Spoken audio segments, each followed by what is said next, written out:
یہی روح اگر 10 سال کے بچے کے جسم سے نکل جائے تو بچے کا جسم قبر میں بھی نہیں بڑھے گا. اگر جسم نے بڑھنا ہوتا تو قبر میں بڑھ جاتا. اس کا معنی کیا ہوا؟ اس کا معنی یہ ہے کہ جسم تو بڑھتی ہے، جسم نہیں بڑھتا، روح اس کی ترقی کر کے نشو و نما کر کے جسم کو اور عقل کو کامل کرتی چلی جاتی ہے. میرے ساتھ دہرائیں گے تو مجھے حوصلہ ہو جائے گا. جوہر علم سے بنی ہے، جوہر خوشبو سے بنی ہے، جوہر ارتقاء سے بنی ہے. سرکار نے فرمایا روح کا چوتھا جوہر ہے جوہر حریت. میں چہرے دیکھ رہا ہوں، آپ سمجھ کے بولیں گے تو مجھے زیادہ خوشی ہوگی. جوہر حریت سے بنی ہے. حریت کا معنی ہے آزادی. جسم قید ہو سکتا ہے، روح قید نہیں ہو سکتا. پتہ نہیں کتنے ہیں جو یہ نتیجے کا جملہ قبول فرمائیں گے اور سہ پائیں گے. جوہر حریت، جسم قید ہو سکتا ہے، روح قید.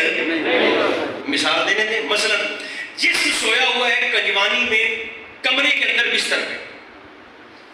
جسم پڑا ہے لٹن میں، بیڈ روم کے اندر، بیڈ میں، کمرے کے اندر. جسم کمرے کے اندر قید ہے، روح ایڈی آزاد کنجوانی آ رہے ہو کہ مکے جو بھی ہو آئی،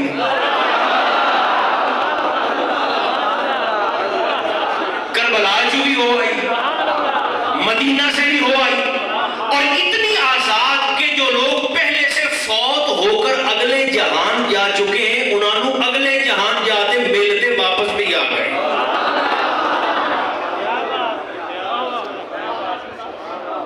تو میرے نبی نے فرمایا یہ جوہر حریت سے بنی. جسم قید ہو سکتا ہے، اتنا قید کہ مرنے کے بعد خود چل کے قبرستان بھی نہیں جا سکتا. 4 کندھوں کی ضرورت ہے. 4. 5واں جوہر سرکار نے فرمایا یہ جوہر بقا سے بنی ہے. جسم فنا ہو سکتا ہے، سر اٹھانا، روح فنا نہیں ہو سکتی. ہاتھ کٹے گا تو جسم کا کٹے گا، روح کا نہیں کٹے گا. ٹانگ ٹوٹے گی تو جسم کی ٹوٹے گی، روح کی. گھٹنے چھوڑ دیں اور تیار ہو جائے نتیجے کا جملہ لینے کے لیے. سر پھٹے گا تو جسم کا پھٹے گا، روح کا. یہ جوہر بقا سے بنی. سبکن دہرا کے باتوں کو جوڑتا ہوں. سرکار نے فرمایا تمہاری روحیں جوہر علم سے بنی ہے، جوہر خوشبو سے بنی ہے، جوہر ارتقاء سے بنی ہے، جوہر حریت سے بنی ہے، جوہر بقا سے بنی ہے. یہاں میرے نبی رک گئے اور خاموش ہو کر سرکار نے اس سائل کا چہرہ دیکھا اور مخاطب ہو کر فرمانے لگے سوال کرنے والے جان لو جن چیزوں سے اللہ نے تمہاری روحوں کو بنایا ہے ان جواہر سے اللہ نے مصطفیٰ کے اہل بیت کے جسموں کو خلق کروایا.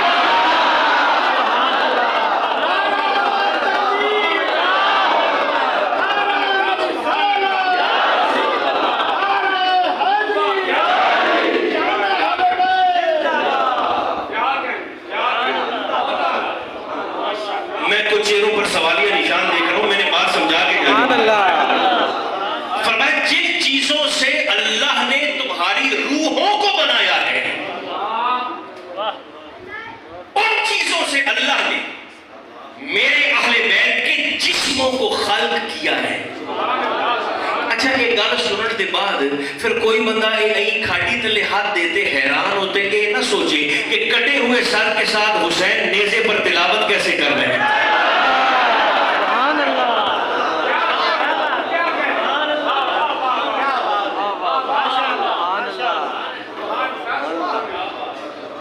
یہ پابندیاں جسم کے لیے ہے، روح کے لیے نہیں ہے. اور جن چیزوں سے ہماری روح بنی اللہ نے ان چیزوں سے ان کا جسم بنا. تو کٹ جائے تو بھی بولے گا. حیران ہونے والی اس میں کون سی بات؟ جسم کٹے پھر بھی بولے گا. آپ کے ذوق کو دیکھ کر میرا دل چاہتا ہے گل چھڈا نہ پوری کرا. امر کو دیکھیے گا، امر کو اللہ فرماتا ہے لہُ الخلق والامر، خلق بھی اللہ کے لیے ہے اور امر بھی اللہ کے لیے ہے۔ سادہ لفظاں دے وچ نہیں سمجھو، یہ دو طریقے ہیں جنہاں دے ذریعے اللہ مخلوق بنائندا ہے۔ جاننا خلق کے ذریعے بھی بناتا ہے اور امر کے ذریعے بھی، مگر خلق اور امر کی مخلوق میں اتنا فرق ہے جتنا آسمان اور زمین کے درمیان ہے۔ خلق والے اور ہیں، امر والے زور سے بولیں، خلق والے اور امر والے گلاں تھوڑی تھوڑی اوکھی ہیں پر تہاڈا پیار سکھ بھی کر سکتا ہے۔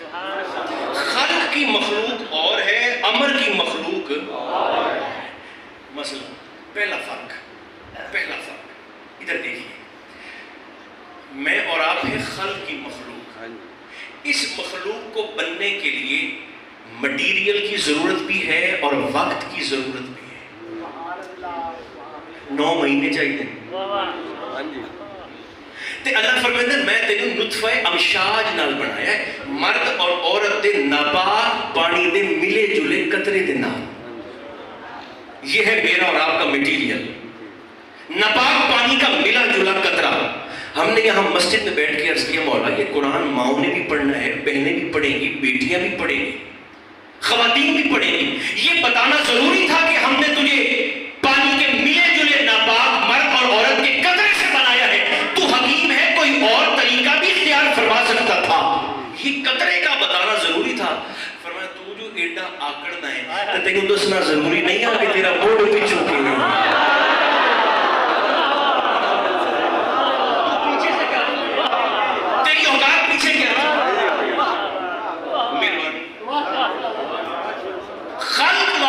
بننے کے لیے مٹیریل چاہیے، وقت چاہیے۔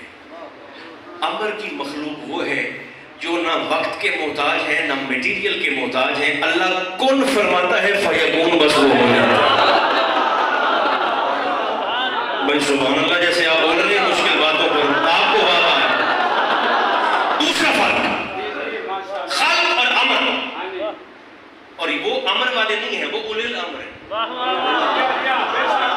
اگر مضمون کی سننے تقریر سننے کا فن ہے۔ دوسرا فرق خلق کی مخلوق اور امر کی مخلوق، جتھے خلق والے جمن اتھے سجدہ نہیں ہو سکتا۔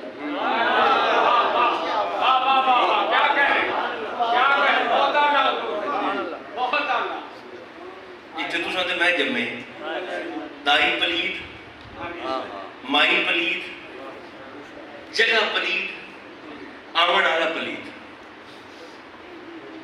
کیا گل ہے؟ جگہ بھی پلید، ماں بھی پلید، دائی بھی پلید، آنے والا بھی۔ آنکھ ہوتا ہے ایک جملہ بولتے چھیڑ دے توڑے چہرے بھی کھلو۔ جہاں خالق والے آئے وہاں سجدہ نہیں ہو سکتا۔ سر اٹھا کر زبانیں کھول کر مجھے بتاؤ کہ خانے کعبے کے اندر نلکا لگا کہ ڈوٹی لگی ہوئی ہے؟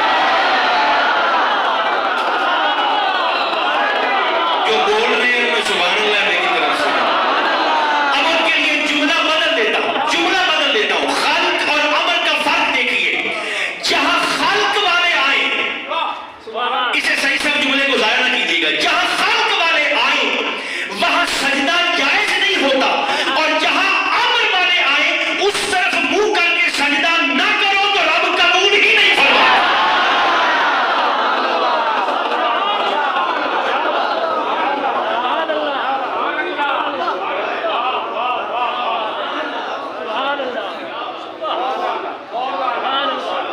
تیسرا فرق خلق کی مخلوق اور امر کی مخلوق۔ تیسرا فرق علامہ اصفہانی فرماتے ہیں خلق والا پیدا ہو تو جاہل، امر والا پیدا ہو تو ایک دن کا بھی ہو تو پنگوڑے میں لوگوں سے خطاب کرتے ہوئے کہتا ہے انی عبداللہ آتانی الکتاب وجعلنی نبیا وجعلنی مبارکا۔ خلق والا آئے تو جاہل، امر والا آئے تو اپنی ابدیت کو بھی جانتا ہے، اپنی نبوت کو بھی جانتا ہے، اپنی کتاب کو بھی جانتا ہے، اپنی برکت کو بھی جانتا ہے۔